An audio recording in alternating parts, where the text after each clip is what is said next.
Hello दोस्तों, राधे राधे, जय श्री कृष्णा। आपका स्वागत है हमारे चैनल SR स्केच पर। और नाग पंचमी की हार्दिक शुभकामनाएं सभी लोगों के लिए।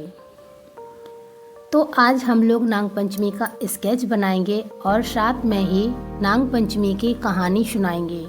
इससे पहले आप लोगों को हमारा वीडियो पसंद आए तो लाइक करें, चैनल को सब्सक्राइब कर लें और बेल आइकन ज़रूर ऑन करना, ताकि हमारा जो भी नया वीडियो बनेगा उसकी नोटिफिकेशन आप लोगों तक पहुंचती रहे। और अपने फ्रेंड लोगों तक शेयर करना ताकि वो भी ये इजी स्केच बनाना सीख सकें। तो चलिए हम आगे बढ़ते हैं। अब हम कहानी सुनाएंगे, तो सुनिएगा। प्राचीन काल में एक साहूकार रहता था। उसके 7 बेटे थे और 7 बेटों की शादी हो गई थी। छोटा बेटा था जिसकी बहू बहुत सुशील और धार्मिक थी, लेकिन उसका कोई भाई नहीं था। एक दिन बड़ी बहू ने घर लीपने की बात कही। तब सभी बहुओं ने डलिया और खुरपी लेकर मिट्टी लेने को चल पड़ी। मिट्टी खोदते समय वहाँ एक सांप निकला, जिसको देखकर बड़ी बहू ने कहा, इस सांप को खुरपी से मार देते हैं। लेकिन छोटी बहू ने कहा, मत मारो, ये तो निर्दोष है।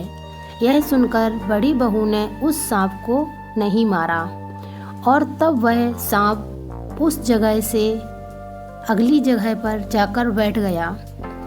फिर छोटी बहू उस सांप के पास आई और बोली, अभी लौटकर आती हूँ, तुम यहीं पर रहना, कहीं जाना मत। यह कहकर वो घर लौट आती है। तब वो घर के कामकाज में व्यस्त हो जाती है और वो भूल जाती है कि वो सांप से वापस आने का वादा कर कर आई है। लेकिन उसको दूसरे दिन याद आता है तो वो तुरंत उसी स्थान पर आती है जहाँ वो सांप को छोड़कर आई थी। सांप अभी भी उसी जगह पर बैठा था और वो सांप को देखकर बोली, सांप भैया। तो सांप बोला, तू मुझे भैया कह रही है तो इसीलिए तुझे छोड़ रहा हूँ, नहीं तो झूठ बोलने के कारण मैं तुझे डस लेता। वो बोली, मुझसे गलती हो गई, मेरी भूल माफ़ करिए। सांप ने कहा, अच्छा है, तू आज मेरे से अपनी इच्छा बोल सकती है।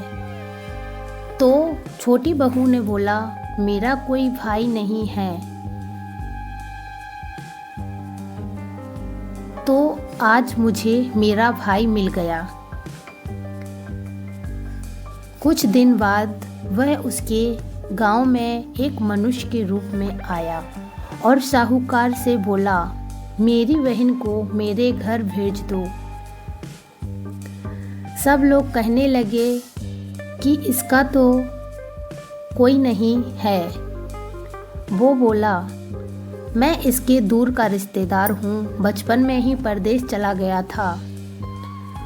उसकी बात का विश्वास दिलाने का साहूकार पे उसने जोर डाला और साहूकार ने अपनी छोटी बहू को उसके साथ भेज दिया। उसने रास्ते में कहा कि मैं वही सांप हूँ, तेरा भाई, तू डरना मत, तू मेरी पूंछ पकड़ ले और मेरे पीछे पीछे चल।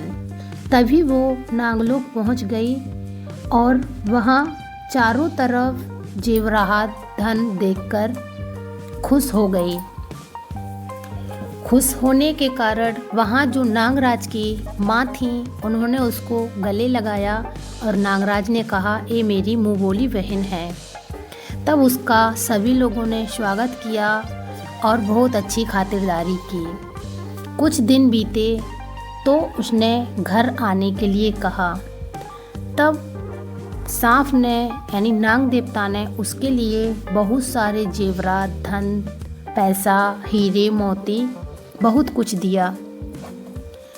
जब वो लेकर वापस घर पर आई तो सारे जेठ जिठानियाँ उसका धन देखकर बहुत जलने लगे और मन में ईसा करने लगे कि इसका तो कोई नहीं था, ये पता नहीं ये खजाना कहाँ से लाई है। तब उनमें से बड़ी बहू ने अपने देवर के लिए भड़काया और कहा कि ये खजाना वो कहाँ से लाई है। तब कुछ देर बाद वह अपने नांगदेव भैया को याद करती है। तभी नांगदेव वहाँ प्रकट हो जाते हैं और उस बहू के यानी छोटी वाली बहू के पति से बोलते हैं कि भाई ये मैंने अपनी बहन को अपने हाथों से दिया है। तभी वो सभी लोग क्षमा याचना मांगने लगते हैं और बोलने लगते हैं कि हमें माफ़ कर दीजिए जो मैंने इसको गलत समझा। तभी नांगदेव की सारी चर्चाएं सारे गांव में फैला देते हैं और बोलते हैं कि सभी लोग नाग पंचमी का व्रत करिए, सभी की मनोकामनाएं भगवान जी पूर्ण करेंगे। तो ये कहानी हमारी यहीं ख़त्म होती है और कुछ बातें और भी बताना चाहते हैं कि जो हमारी माताएं बहनें नाग पंचमी के दिन तवे पर खाना बनाती हैं वो खाना ना बनाएं, क्योंकि वो नाग का फन होता है। राधे।